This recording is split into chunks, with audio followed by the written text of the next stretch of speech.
So we're headed to 4125 Long Beach, one of the areas that we remove graffiti and taggers come out at night and you got it? Pretty much tag it up the same day. So it's one of our hot spots. Beautification is a sense of pride. It's a sense of the direction of where a community is going. How much investment or disinvestment has been in the community. The Coalition for Responsible Community Development applied for the Community Economic Development Grant as a grant to improve or enhance our graffiti removal operation. We didn't get it the first time we applied. You keep going after it. You really work with the network of grant recipients that have received it and learn from them. We were invited to a host of trainings that were facilitated by the department. I actually started removing graffiti, and then from there I moved my way up as a program coordinator, general manager, and now I'm the vice president of CRCD Enterprises. Me being from South LA, being able to say that I'm a vice president, you know, I got family and friends that are very proud of me, and a lot of my friends are like, man, dude, you're one of the guys that actually, you know, made it, and, you know, we're very proud of you. And it's very humbling, you know, because I also like to give back. Our Community Economic Development Grant was sparked from contractors coming into the South Los Angeles community, building in our community, doing public works contracts in our community. But the only problem was they wasn't hiring people from our community, specifically young people. 3/4 of the community are between 16 and 30 years old, and 30% of that population was unemployed. The result is that you're going to see an increase in young people participating in other activities, such as joining a gang or destructing the community through graffiti or trashing the community or so forth. 90 to 95% of our folks have had backgrounds and usually cannot get a traditional job. So for a young person to have already a background, it makes it very, very difficult. We have folks sometimes that come in that we don't know if they even ate the day before or where did they sleep. I would literally just wear like 3 or 4 sweaters and just lay out on the table, and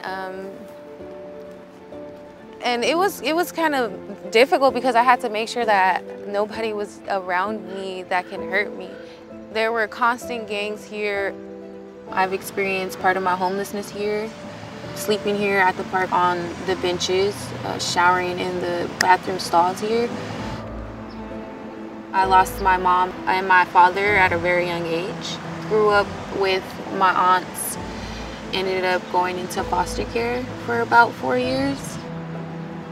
You have more than 50% of young people that do not complete high school. So if you look at other communities where the high school achievement level is higher, those communities look very different than ours. So at the centerpiece in how we see change happening is education. Some of the resources that I've used from CRCD was definitely their educational resources attaining my high school diploma. It took me 3 years, but they never gave up on me. They're the ones that actually put me in the situation to get some construction experience with Youth Build. 2, 8, 9, 10. So the Community Economic Development Grant shifted our business in a very positive way because it gave us the bandwidth to build out this social enterprise that can actually be competitive in South Los Angeles to deliver these services and create much needed jobs. And the cherry on top is that we were able to secure a state license. So today we are a general contractor. This job actually helps us give our young folks that work experience, that hands-on experience. Get the end one first, get the end one first. So while they're on our sites and they're into our programs, they actually can get a nationally recognized certification, Home Builders Institute training. I decided to enroll in Los Angeles Trade Tech and pick up a trade, which is carpentry. I initially chose construction because I felt like it fit my personality as a woman.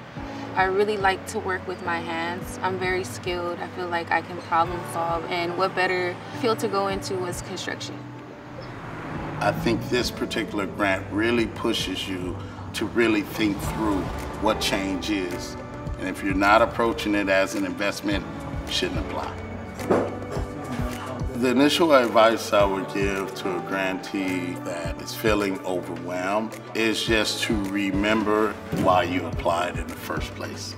That the department doesn't issue grants with the intent for you to fail. They issue grants with the intent for you to be successful. That way it's all straight. We'll get the nail gun next. When I was younger, I thought success was me being successful. Today, I define success as everyone. I feel rejuvenated every time someone has secured a job, or every time someone comes up to me jiggling keys because they now have a new apartment or a new home. Without CRCD, I would definitely be a lost little girl versus me being a very well put together young woman, because they've definitely played a big role on my growth, and I hope that I can inspire other youth that are experiencing homelessness and a lack of education that they can find this program.